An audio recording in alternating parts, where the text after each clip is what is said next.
जी हम्म।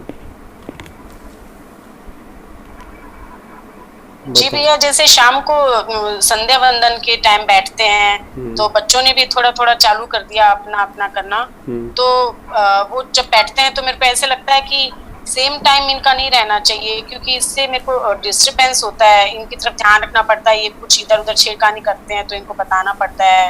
हम्म। और ऐसे लगता है कि मैं अकेली भैया मतलब भगवान के साथ अकेली करूं। हम्म। तो उसमें ऐसा करो, तो जो नियम है ना आपका नियम, तो नियम जी की जो साधना और उपासना आप करते हैं वो तो आप अकेले अकेले करो। और जो सामूहिक साधना का जो समय आपने कुछ रखा होगा, संकीर्तन है, प्रार्थना, जैसे कि आप संध्या आरती है या प्रार्थना है, तो उसका जब भी आप समय रखना चाहें वो एक अपना रख लीजिए, एक कॉमन रख लीजिए। बाकी भैया, सामूहिक के लिए ऐसे कोई समय बनाया हुआ ही नहीं अभी तक तो। तो होना चाहिए ना सामूहिक के लिए थोड़ा बहुत, जिसमें सभी को लेके आप बैठ जाएं, संकीर्तन करिए उसमें सिर्फ।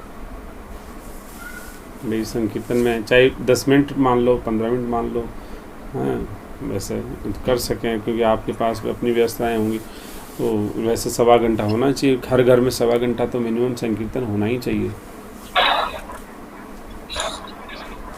तो उस संकीर्तन में आप बच्चों को भैया लेकर बैठो, कोई दिक्कत नहीं। हम्म। सामूहिक में अलग से बच्चों को फिर अलग से मतलब चालू करते हैं। हाँ, और 1.25 घंटे का भैया संकीर्तन तो हर घर में होना ही चाहिए कम से कम। और उसमें आप बच्चों को भैया बैठा लिए, या जो भी कोई बैठना चाहे बैठ जाए, अपना कोई दिक्कत नहीं। आप अपना शुरू कर दो, जो आए कोई बात नहीं, लेकिन बच्चे तो आ ही सकते हैं, बच्चे तो फ्री रहते हैं। और जैसा भी आप नियम बनाओ, जैसे अपनी सुविधा से। लेकिन ये यदि हो गया ना किसी के घर में 1.25 घंटे का मिनिमम संकीर्तन नित्य, एक एक समय रख लीजिए, तो उसका बहुत ही ज़्यादा लाभ होता है।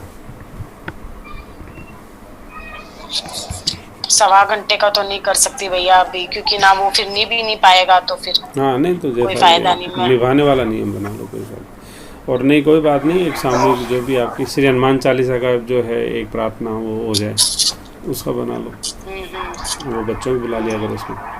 और वैसे नियम जो है ना, नियमावली बच्चे अपने अपने अलग करें, आप अलग कर लो। तो जैसे आपने 1 घंटा किया, फिर बच्चे 1-1 घंटा करेंगे, तो घर में 3 घंटे तक सात्विक ऊर्जा का प्रवाह रहा। और यदि आप तीनों ने 1 घंटे किया तो 1 घंटे ही रहा सिर्फ, और वो भी प्रॉपर नहीं रहा। तो इसलिए अलग अलग तो ही रहेंगे। भैया फिर दिया बत्ती का टाइम हटा के बच्चों को टाइम दो फिर। हाँ, वो तो जो भी आप अपनी सुविधा से देख लो, जैसे आपकी इच्छा है देखो। ऐसे बचपन में कुछ कुछ सुना हुआ याद है कि दिया बत्ती के टाइम है ना, भगवान का नाम ही लेना चाहिए और कुछ नहीं करना चाहिए। तो आप देख लो, उनको उस तो समय ले लो, प्रार्थना, आरती, या भगवान की जो भी संकीर्तन जो करना चाहो।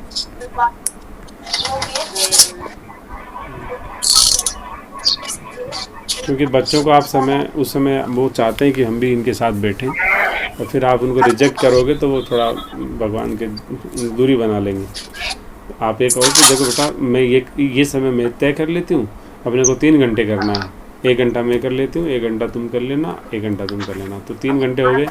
और फिर जब आप लोगों का फ्री हो जाए तब अपन ऐसा करेंगे, 10 मिनट के लिए श्री हनुमान चालीसा और इस तरह की चीज़ भी कर लेंगे।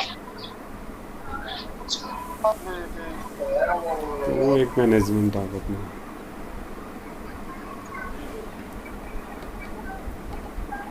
तो आप अभी तो अलग अलग रखो उनको ना, तीनों को। जी जी भैया। और वो छोटे बच्चे हैं तो दोनों को एक साथ बिठा दो, बाकी आप अलग अलग रख सकते हो। पूरे घर में भी ऐसा क्रम बनाना चाहिए सबको, कि कुछ ना कुछ चलता रहे घर में, कुछ ना कुछ चलता रहे, कोई कोई कुछ ना कुछ करता रहे, भगवान की प्रार्थना का ये क्रम कुछ ना कुछ होता रहे बस।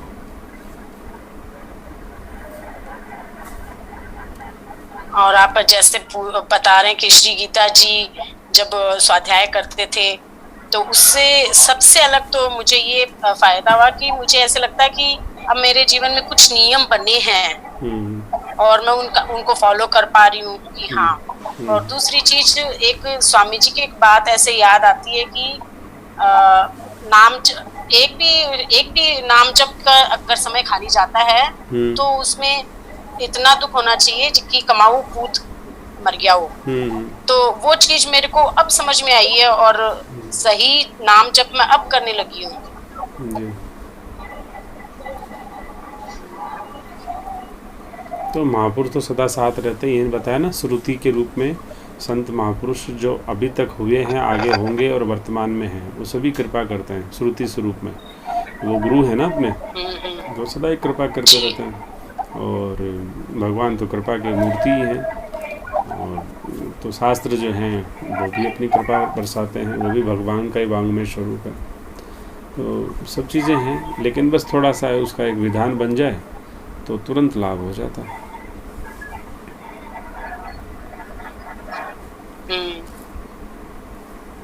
तो आपका क्लियर है? जी भैया। हाँ, तो अभी आप ऐसा करें, श्री माता जी को भी एक अलग निश्चित समय दे दीजिए यदि वो चाहें तो। माता जी नहीं करेंगी।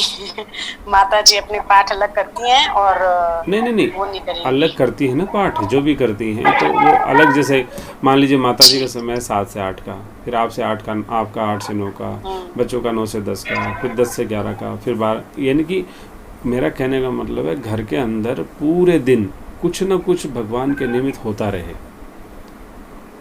समझ रहे जी, समझ गई। जिस टाइम मम्मी पूजा रूम में रहे तो मैं उसके हाँ, तो वो खाली नहीं रहे, वो स्थान खाली नहीं रहे, वो प्रार्थना भगवान से चलती रहे सतत। कभी कोई निकल गया, कभी कोई निकल गया, कभी कोई, ऐसे चलता रहे क्रम। तो वो आपके परिवार का प्रतिनिधित्व हो रहा है ना सरकार के वहाँ पे, भगवान के दरबार में। जी। ये बात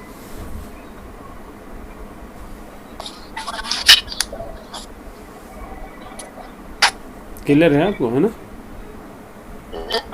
लाइन डिस्कनेक्ट होने वाले होगी भैया अभी। हाँ, और ये तो क्लियर हो गया ना आपका तो? जी भी जी।